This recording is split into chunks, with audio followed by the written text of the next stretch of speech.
For accessories, Klaw, Klaw, puberty at 42. Awesome.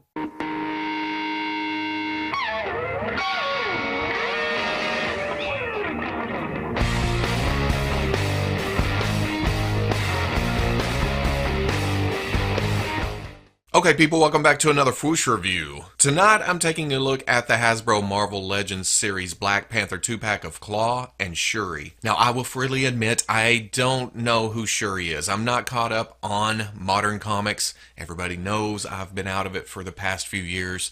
It's just one of those things. I don't have enough time for it. But I'm always down for an interesting looking toy, and Shuri is definitely interesting looking. I love the stuff they've thrown on what looks like a basic body to make it interesting. And then, of course, there's Klaw, classic villain.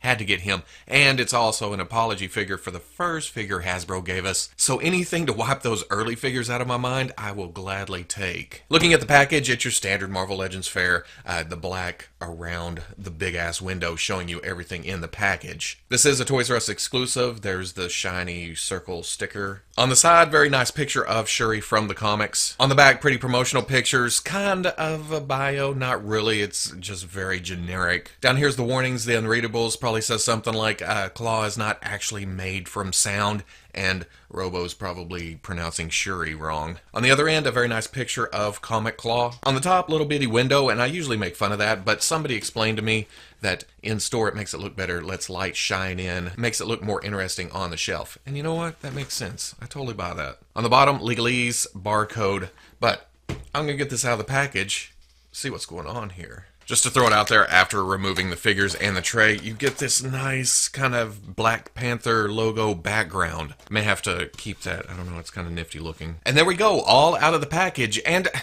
despite being a lot of reuse, there is a fair amount of new. Both figures are damn photogenic. One just has more problems than the other. Looking over Klaw, this is the Sunfire body, the Bullseye body. I can't remember which Spider-Man figure used this first, but it's a damn fine body for that thinner build. This body is essentially what I think of when it comes to maximum articulation and range. Well, okay, not so much range, but we'll get into that here in a second. I think if I had to pick out one thing that I didn't like on this build is the feet, kind of duck feet, but I'm loving it for that skinny build. And for Klaw, it's essentially all reuse except for the right arm. They did a great job with the sculpt on the sound radar arm thingy dilly whopper. It's not over designed, but it looks a little bit menacing. What kind of crazy guy puts that thing on his arm? Klaw does. But more than that, I love the dark red and the deep purple they used for Klaw's colors here. It's essentially cast in the red color, but it has this dark overspray to it. It adds to the menace a little bit. And then the jagged lines for the black and the purple in the middle, it breaks it up. It gives them that Trunks look. And then for the head, they just went all out, balls to the wall here. It should be silly, but it's terrifying in a way. The way they went with the paints, the sculpt, it's like a nightmare, but at the same time, kind of a Scooby-Doo villain. You're scared, but you also want to zoinks and, run. Move over to Shuri.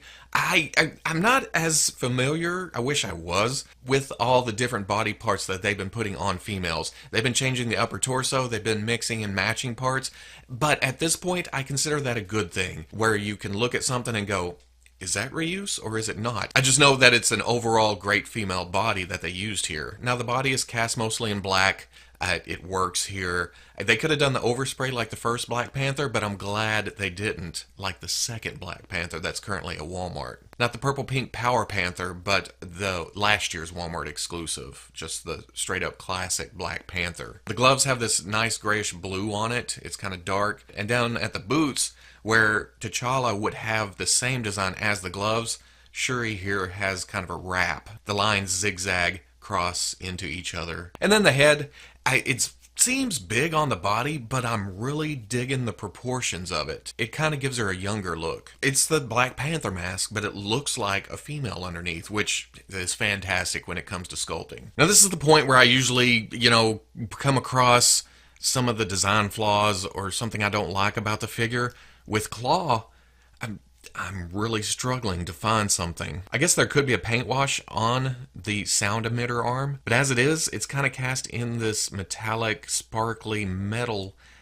It makes it a little bit action figure-y on an action figure. Yeah, that's me really digging And then we get to Shuri. Don't get me wrong, great figure, but man, when I got it out of the package, the neck hinge and especially the ankle hinges were locked up completely. I mean, they were not going to move. You can see a little bit of gap when you try to articulate it. It flexes at the peg, so you got to kind of push into the heel of it and then rotate. But what I did when I got it out of the package, I had to heat up these two hinges and this forward-facing pin because it was stuck too. Insanely stuck. So apply some heat and you should be good. With the neck, I ignored my own warning and just pushed until it snapped loose. And when it snapped, it really snapped loose. It was kind of scary, actually. But that's easily fixable. Some of the other things is the knee joint here is a little bit loose. It's not floppy, but when you're posing, you'll notice, or at least on mine, they may not all be like that, but on mine, you get in a pose, it likes to fall out on you a little bit. And then for some reason,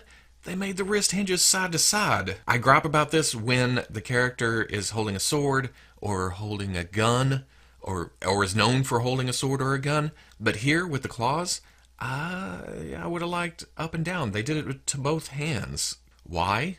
I don't know. And one last thing, just to point it out, the belt is a loose piece. We're used to this with Hasbro. They don't glue things down. Sometimes it's good, sometimes it's bad, but I like having the option of being able to glue it down myself. But the reuse of the Rogue X-Men belt, it's okay, but I kind of wish that the X was gone. It'd be fine, but I look at the X and I think, X-Men? But the necklace is also a loose piece. It likes to flop around when you're articulating, but the head is easy to pop off. You can get rid of that and put her head back on if you don't want the necklace. If you have these bodies, which, like I said, they're reuse, you know the articulation, but I'll go over it anyway. There's a hinge in the neck going up to a ball in the head. You can bury the chin, look straight up, great range there. There is some tilt to it, rotation. You have a butterfly joint. You have to kind of move the arm up to get the full range forward to fall into this cutout of the arm. But to the back goes, well, all the way back to the back.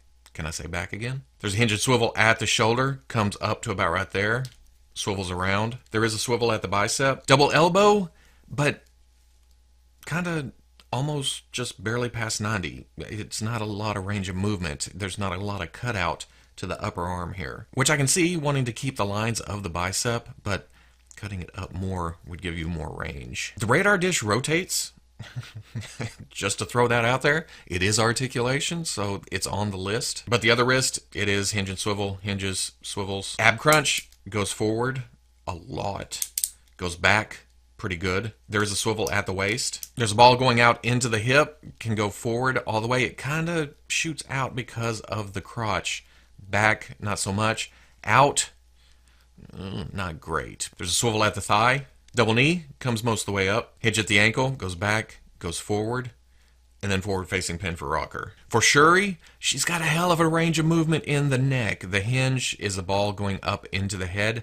You can bury the chin, and there's also a shift forward and back. So you can get even further out, down, or back, all the way down. All the way up, some great tilt. And then swivel. Hinge and swivel at the shoulder, comes up, all the way. Swivel all the way around. Hinge and swivel at the elbow, and you got to kind of watch which way it goes. If you have it this way, you go past 90. If you have it turned around, it only goes to 90. So to me, the flat side goes forward. The round side goes to the back. And then there's swivel there. Hinge and swivel at the wrist, swivel, and like I talked about, the hinge is up and down instead of side to side, so kind of weird. Ball joint in the torso, goes back, goes forward, side, side. There's a ball going out into the hip, forward, back, not so much. Out, not so much. Swivel at the thigh. Double knee, not all the way. Is there something? Nope. That's about it right there. Still great, don't get me wrong, but yeah. Hinge at the ankle, goes back, goes forward, and then forward-facing pin for rocker. For accessories, Klaw comes with this pink, I'm going to call it a sound effect here, but we've seen this several times. We've seen it in different colors, but you know what? When it comes down to it, I'm kind of good with it. It's a nice little thing. Now on the package, they show this on the emitter, but it doesn't really lock on like that anyway. But if you go between the ring and the bottom part, right here, it does want to hold a little bit. It's not perfect, but it's better than this, where it just falls off. For Shuri, the belt is loose, the necklace is loose, but she also comes with a spear, and again, we've seen this a couple times. But here we see it in different colors. The brown of the staff itself is darker, the red feathers and the wrap, and then gold for the spearhead and the beads or whatever it is wrapped around right there. When it comes to her holding it, the right hand is a grip hand. Kind of wedge it in there, and she does hold it.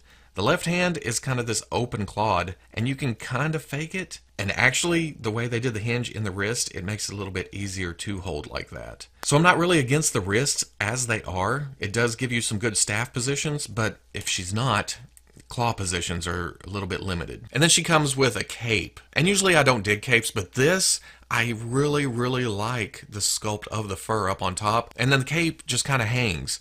I like the wrinkles. I like the flow of it. It doesn't come around and kind of wrap around the figure, become the point of interest with it.